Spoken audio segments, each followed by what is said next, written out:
What's going on? Welcome everybody to Invictus Athletics. I am Moa. I'm Kai, and today we're going to be talking about safety, more specifically safety during OCR events. This is a topic that we both feel is not spoken much about, and even during reviews and social media and all that, it feels like this is something which is either not spoken about or sugar-coated, or there's not enough attention brought into the safety aspects of the race. We've done 6 races, and this is also our experience from the Swedish OCR races as well. Yeah. And we're not trying to be haters here. We're not gonna do the opposite thing that other people has done. We just want to tell you guys our honest opinion. So we're gonna be brutally honest with all the races and with all our videos. So, like I said, we're not trying to be haters. Peace and love. No, we just want to be honest because we love the sport, and we see people get injured, and people getting injured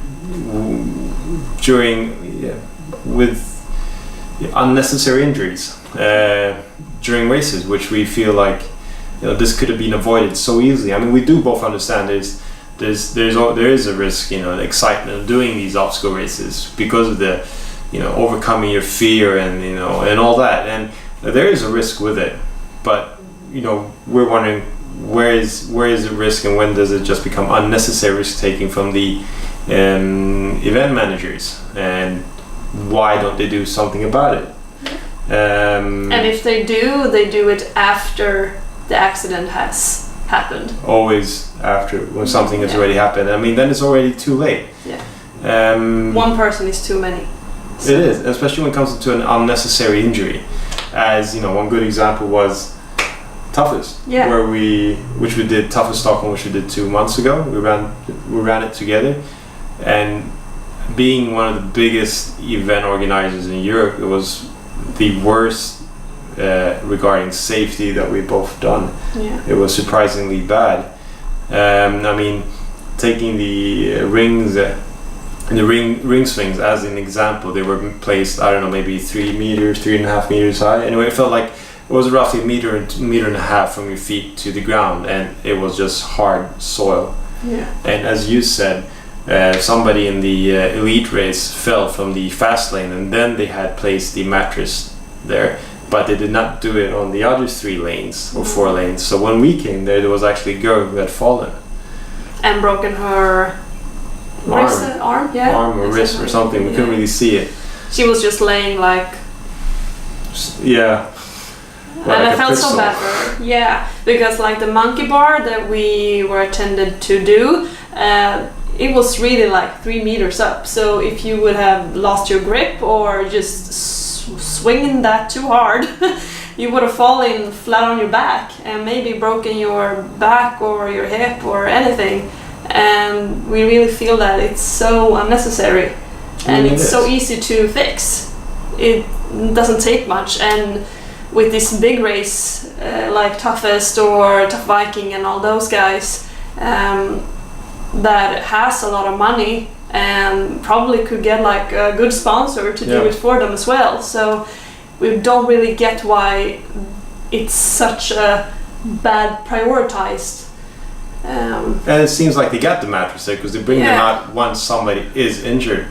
I mean, even though the obstacle or the race itself is about overcoming your obstacle, but it's not about falling on the ground and landing on a cat when you cannot overcome your obstacle. I mean, like you said, if we do fall down, because we're swinging, you're most likely going to fall either in your back or in your front. You put your arm back, there goes your arm. Yeah. The likelihood of you falling on your, like a cat. On all 4. It's going to be 0 to none. And then if they already have the mattresses there, why not just bring them out? Or as in some races they don't have them at all, and then why not just get hay balls? I mean, that's something that's so cheap to get. Yeah. Because farmers, if they got hay balls which are if they're wet or they don't want them anymore. Yeah. So they practically give them away and just put them underneath there. Yeah. And I remember one obstacle you did, the rope climb on Toughest. That was really high, and then there was nothing to stop you if you fell. I mean, it would probably hurt either way, but I would rather land on hay than on hard soil. Yeah. I know. I think everybody would. Yes. And we also felt like the communication between the event managers that were standing at each station weren't really good that as well, because they didn't have like walkie-talkies, or they didn't have a good communication system, so they could like talk to each other and say that we have one person injured here, we need to call someone to come here and help them as soon as possible. And that made, especially me, I haven't done that much of OCR before. I have done these 6 races, and that's all that I have done. So I felt quite scared doing these obstacles, because I didn't have anyone to go to if I got injured. And because a lot of times there weren't nobody there, and we're talking about in general, not only toughest but toughest tough Viking. I mean, all these big guys, the big ones, and they seem to be. I don't know if it's they're just thinking that we're big, we don't have to think about it too much, or they just don't prioritize it. Yeah, which is really weird. Like it should be like their one priority. And like you said, I mean, also like being new to a race, you do take your faith on that. They're taking all precautions to be as safe as possible. Yeah. But when you're running these things, you're thinking like, why the hell did they build it this way? We have we had the slip and slide on toughest. The girl on the top sending down people, and there was either nobody down on the bottom, or there was somebody down the bottom without a walkie-talkie, like you said. And then if somebody did injure, you see the person down there waving like an idiot, and the person up there did not see it, just keep on sending people down. I mean, I was a few inches of hitting you in the head. Yeah. And I mean, you're like, I'm so sorry. And I mean, that would be unnecessary. Yeah. And you probably hate me for it, but and then it's things like that. We even saw the slip and slide break in the bottom there. Yeah. And you were standing on the top, and I was on the bottom taking photos. This was after the race when they had the last. We were just walking around having a look, and it broke in the bottom, and there was nobody down there. No. The person on the bottom was the toughest photographer. And he was waving like mad, and she just kept on sending down people, and it was just lucky nobody got more injured. Yeah, lost something because a lot of people got injured that day. We saw a broken arm, we saw a broken leg, we saw a few people landing really bad in the water. So it was kind of crazy, and it was a lot of participants, like from the athletes to just like average Joe and Jane. Exactly. And those guys don't want to come to a race and go with a broken arm. They will probably not come back after that. No. So I don't really understand why these guys doesn't prioritize this more. And these are injuries that we saw just on our one lap, and we heard so many injuries. Yeah. I mean, and this goes with a lot of races. I mean, I did Tough Viking as well, and of course, they learned that they had high monkey bars, but they actually built a water pit. But that was like this. Yeah, and deep. And that's also thing, because then you're giving, false faith into it that if a fall is going to be deep. People were knocking their teeth out on that because they're falling in, like you said, it's just that deep. Yeah.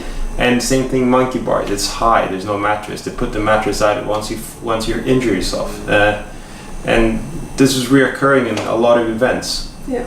Why? Is it that they don't think about it, or do they need somebody to work specifically with safety?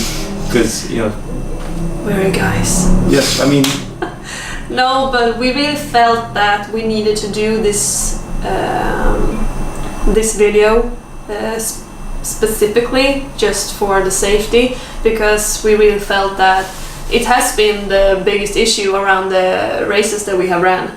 And for me, that hasn't done this for so long, I feel that I don't understand why it's not more important than it appears. Exactly. And like when we read about it in the social medias, everybody's like, oh, this was a great race, it was the best I've ever done, it was so good. But no one tells them that your safety sucked. And that's what we're doing right now. We're saying to you guys that we hope that maybe for next year, if you're watching this video, that we're not trying to hate. don't abandon us. Like, we're gonna come anyway. But we just wanted to tell you guys our side and our opinion about this, because we feel that it's very important. It is very important. I mean, And you know, somebody who actually did it really good was Military Fitness. Yeah, and they were we're outstanding. They were outstanding, and we're gonna talk about that race in another video because it deserves a whole video for itself. It does, and I mean, there we saw, which is also something I've seen in a lot of these races, that a lot of these events put up small walls or nets or something in the terrain where there's no marshals looking at, you know, and it might be a net 2 meter high, 3 meter high or wall, but I mean, there's still a risk of injury. If somebody falls over, there's nobody there. No.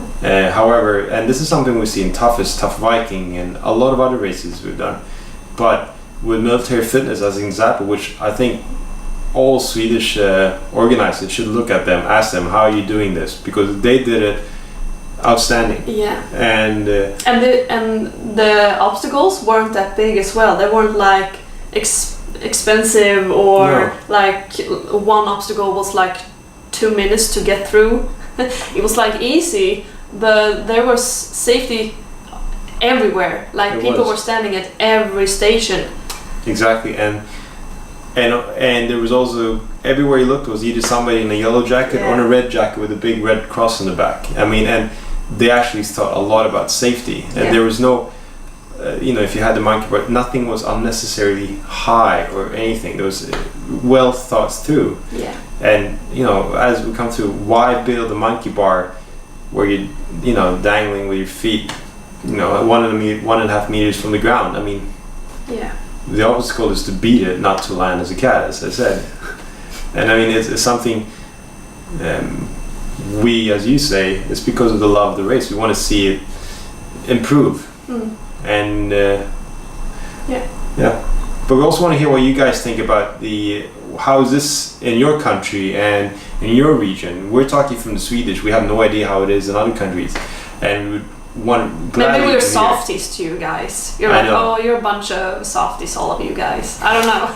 Yeah, he's like, eat concrete and hard enough. Yeah. So suck it up. Exactly. So please leave a comment. What do you think?